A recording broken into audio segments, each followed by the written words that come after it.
जब छोटे थे तो लड़ाई होती थी, एक कहता था माँ मेरी है, दूसरा कहता था नहीं माँ मेरी है, और इस बात पे लड़ते थे। एक कहता था माँ मेरी है, दूसरा कहता था माँ मेरी है। फिर कहते थे चलो माँ से पूछ लें, तो माँ फिर हंस के दोनों को टाल देती थी, क्योंकि उसे पता था कोई वक्त और भी आएगा, तो वो हंस के दोनों को टाल देती थी। एक जमाना था लड़ाई ये थी माँ मेरी है, माँ मेरी है, लेकिन फिर वक्त वो आया जब माँ बूढ़ी हो गई, तो अब लड़ाई इस बात की है कि माँ तेरी है, माँ तेरी है। एक कहता है मैंने पिछला महीना गुजारा, मुझे पता मेरे बेटे कितनी आजमाइश में रहे हैं, मेरे बच्चों की नींद डिस्टर्ब रहती है माँ की खांसी से, मैं नहीं रख सकता, 4 महीने तुम निकालो, हर कोई महीना फिर देखूंगा क्या करना है। आज वही माँ बोझ बनी है जिस माँ के कदमों तले औलाद की जन्नत जुड़ी है। कि कोई नौजवान था तो वो अपनी माँ को यतीम खाने में छोड़ आया। ये आज हमारे यहाँ भी ओल्ड पीपल्स होम बन गए कि जब माँ बाप बूढ़े हुए तो तुम जाके उनको यतीम खानों में जमा करवा दो। ये दिन भी हमने देखने थे।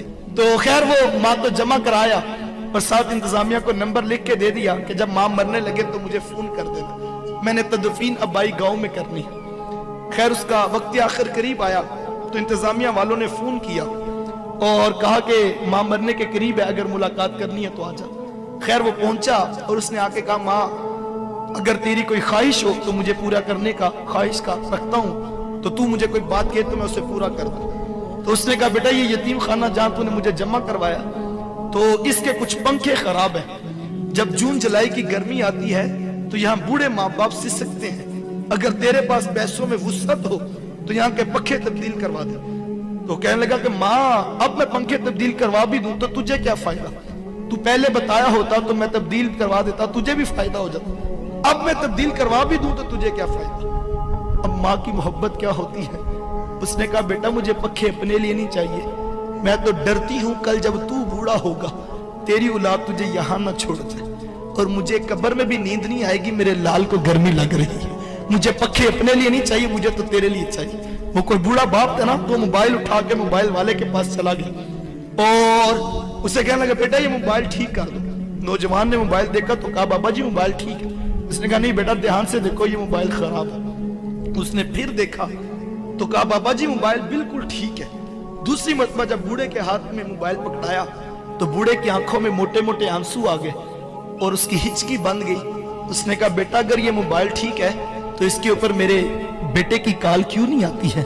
मैं सारा दिन कान से लगा के बैठा रहता हूँ कि मेरा बेटा अभी मुझे कॉल करेगा, मेरा बेटा अभी मुझे कॉल करेगा, लेकिन इसके ऊपर मेरे बेटे की कॉल नहीं आती है।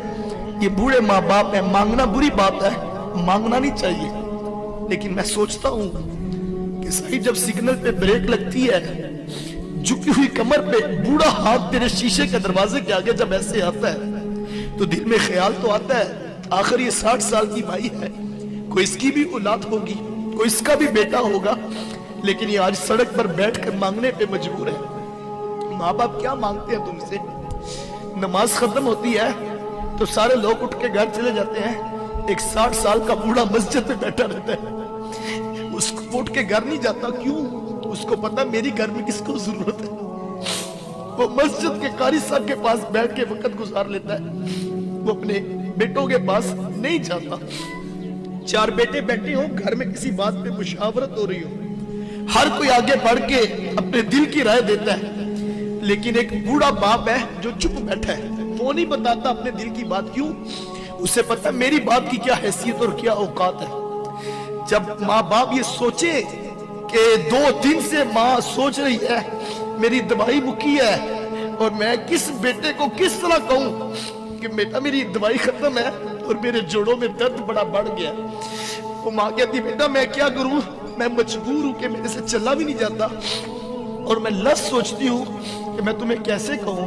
वो जो बाहर बैठ के 2000 का दोस्तों में डिनर करके आ जाता है, माँ की दवाई की खबर लेने के लिए उसके पास ना वक्त है ना उसके पास सोच है। मैं नौजवानों से कहता हूँ आज तुम्हें बुरा लगता है, तुम कहते हो मैंने ये करना है मैंने वो करना है, तुम्हें माँ बाप का टोकना बुरा लगता है। साहिब एक वक्त आएगा जब घर से 4 पाई उठ जाएगी, वो 4 पाई जो तुझे बड़ी बुरी लगती थी तूने उठा के सेन में रख दी थी। मेरे बच्चों की नींद डिस्टर्ब होती है, एक वक्त आएगा वो 4 पाई जब उठ जाएगी तू घर में चिराग लेके भी ढूंढेगा, मेरी माँ मुझे मिले, मैं मशवरा करूं, मैं बाप से पूछूं मुझे बता जिंदगी कैसे गुजारूं, मैं क्या करूं। उस वक्त तुझे घर खाने को आएगा, लेकिन उस वक्त का पछताना कोई काम नहीं आएगा। अपने माँ बाप की कदर कर लो। बूढ़े माँ बाप रुसवा हो गए और माँ बाप जो है वो धक्के खा के जिंदगियां गुजार रहे हैं, अपने घरों में अजनबी बने बैठे हैं। ये वो दुखड़ा है जिसका हम जो है वो अजाला कर सकते हैं। अपनी जन्नत को यतीम खानों में ना जमा कराओ, अपनी जन्नत को दूसरों के ऊपर ना डालो, इस जन्नत की कदर कर लो। सारी जिंदगी अपनी मर्जी से गुजारनी है, सारी जिंदगी पैसे कमाने हैं, लेकिन उस वक्त पैसे भी होंगे। मुझे भी कल एक दोस्त, उसने एक नई गाड़ी ली थी, तो वो कहता है एक वक्त था कि मेरी माँ बीमार थी और मेरे पास साइकिल भी नहीं थी, और मैं माँ को टांगे पे और गधा गाड़ी पे जो है वो लेकर जो है वो जाता था और दुकान से दवाई लाके देता था डॉक्टर से। अब मैंने गाड़ी भी ले ली है, लेकिन माँ नहीं है मेरे पास तो मैं गाड़ी में बिठा सकूं। साहब नई गाड़ी भी होगी, नया मकान भी होगा, दुनिया की सहूलतें भी होंगी, लेकिन लुत्फ उन नेमतों में नहीं आएगा जब माँ बाप पास नहीं होंगे। सब कुछ लुटा दो माँ बाप पे, रब ने बहुत कुछ देना है। जो माँ बाप की कदर करता अल्लाह उसे थोड़ नहीं आने देता। सब कुछ लुटा दो, खुद भूखे रह लो, माँ की दवाई की, माँ के दूध के लिए अखराजात की टेंशन ना लो, सब कुछ लुटा दो उन पे।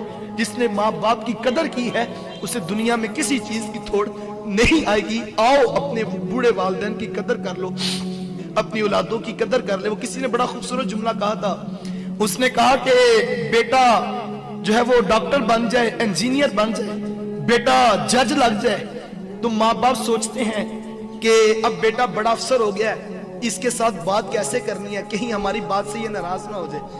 लेकिन कहा इसके बरअक्स, अगर बेटा आलिम दीन बन जाए तो फिर बेटा सोचता मैंने बात किस लहजे में करनी है। अगर मेरा लहजा भी ऊंचा हो गया तो अर्श का रहमान नाराज हो जाएगा और मेरा जो है वो खुदा नाराज हो जाएगा। कहा अगर बेटा दीन की राहों पे आ जाए तो फिर बेटा सोचता है कि कहीं मेरा लहजा ऊंचा ना हो जाए। आए अपने वालिदैन की कदर कर ले। अल्लाह ताला मुझे और आपको कहे हुए जुमलों पर और कही हुई बातों पर तौफीक अमल अता फरमाए। बस में कल दुआ है जिनके वालिदैन वफात पा गए, अल्लाह उनकी बख्शिश करे, रहमतों का हिसाब दे। जिनके जिंदा है सेहत और तंदुरुस्ती वाली जिंदगियां दे।